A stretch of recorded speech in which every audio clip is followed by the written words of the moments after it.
Morning. On behalf of BLM&W, we would like to thank the Board of Roche for inviting us back today to discuss off-label marketing. Before we get too far into the rest of our presentation, let's just make sure we understand the difference, what off-label marketing is. Off-label marketing is a practice where pharmaceutical companies market prescription drugs for uses that are not FDA approved. Furthermore, throughout this presentation, we might use the word indication. That means use. It's just a pharmaceutical terminology. Yesterday, we really went into the legal, the financial, and ethical issues with off-label marketing. Today, we would just kind of like to drive further down into the ethical issues. To kind of start with, we think the law establishes a certain ethical minimum. And by disregarding the law, companies are disregarding an inherent part of our society, our culture, and our government. And the law exists to protect the common person, protect justice, and protect, bring organization to society. And by blatantly disregarding the law, a company is acting in an unethical manner in which they're promoting disregard for rules and regulations within society, within companies, within the realm that they operate within. Furthermore, we think there are other opportunities in which, if you disagree with the law, you can ethically pursue your interests, your ethical outlook, without disregarding this base minimum of ethics that society has set out for us. And finally, we think that Roche needs to go above and beyond just the law and set a best practice of ethics. And this is where Christine's going to take over and look at more in depth, really, what are the ethical issues beyond complete disregard for the law that are happening within the pharmaceutical industry. Good morning, gentlemen. Today I'd like to focus on three key aspects of the ethical implications of off-label marketing. As you may remember, yesterday we discussed the cost-benefit analysis and the financial implications of a cost-benefit analysis. Today I'd like to discuss with you the ethical implications of a cost-benefit analysis. How can we put a dollar value on the health and the life of a human being? Can we?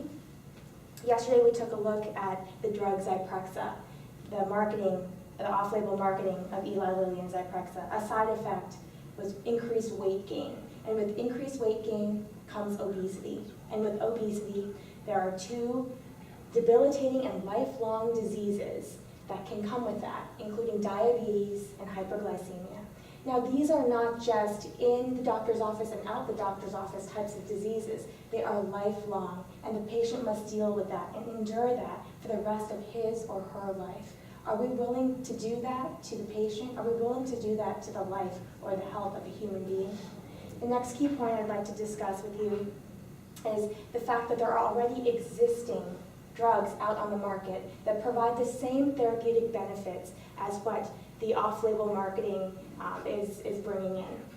So if there are already existing drugs out in the market, do we need to really market those drugs?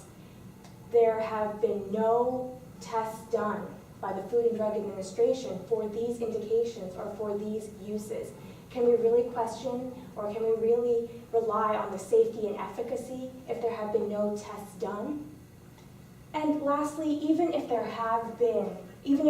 are no existing drugs out in the market, can we disregard the rules and the regulations of the Food and Drug Administration?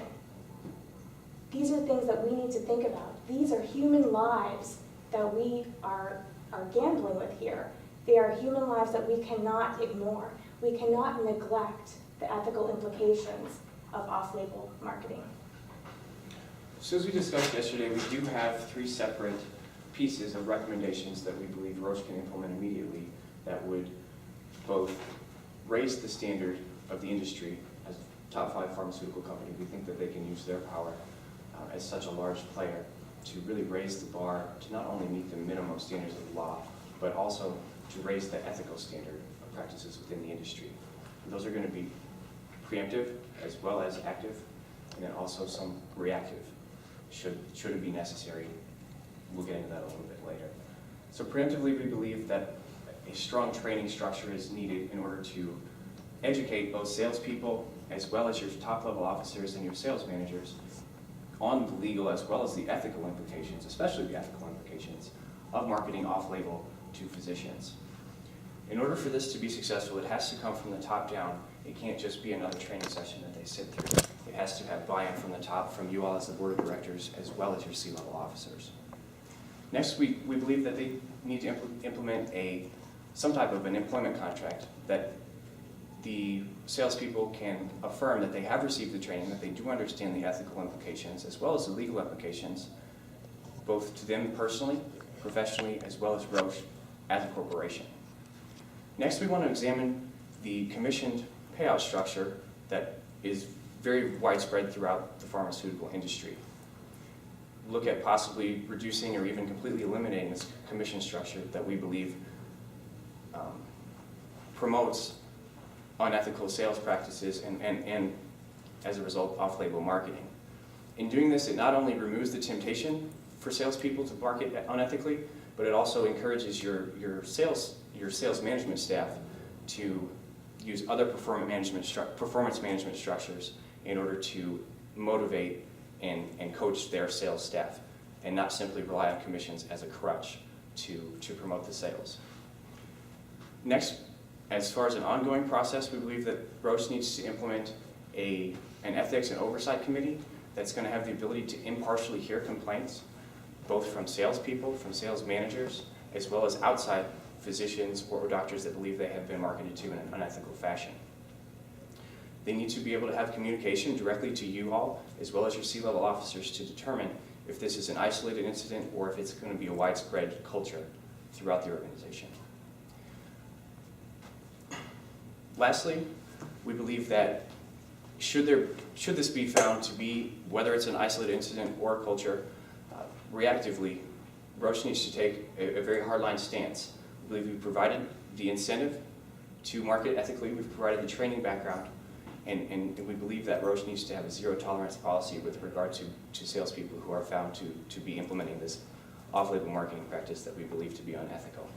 In doing this, it's going to tie back into your corporate citizenship policy, which places the individual both inside and outside of the organization as a top priority. And it also raises the level of ethics within your policy that states that they want to be ethical not only in their business practices, but in the way that they get their results. So today, we've taken you through the ethical ramifications of disregarding the law. We've taken you through the ethical ramifications of doing a cost-benefit analysis in which human life and safety is at stake.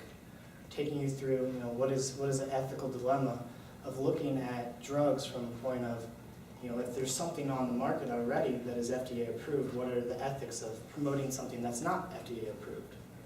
And finally, we kind of looked at the ethics of what is ethics of pushing something that's not FDA approved. What are the obviously there's some benefit of a drug, but if you can't prove it's safe, how can you push that drug? We're kind of giving you three options here to A, catch the problem before it happens, train your forces to make sure they're not following unethical practices, and then follow up on how to monitor and audit that practice. And lastly, what do you do when you do catch it?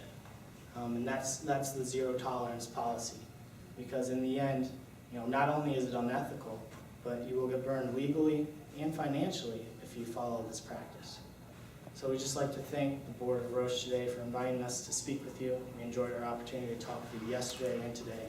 I look forward to doing business with you.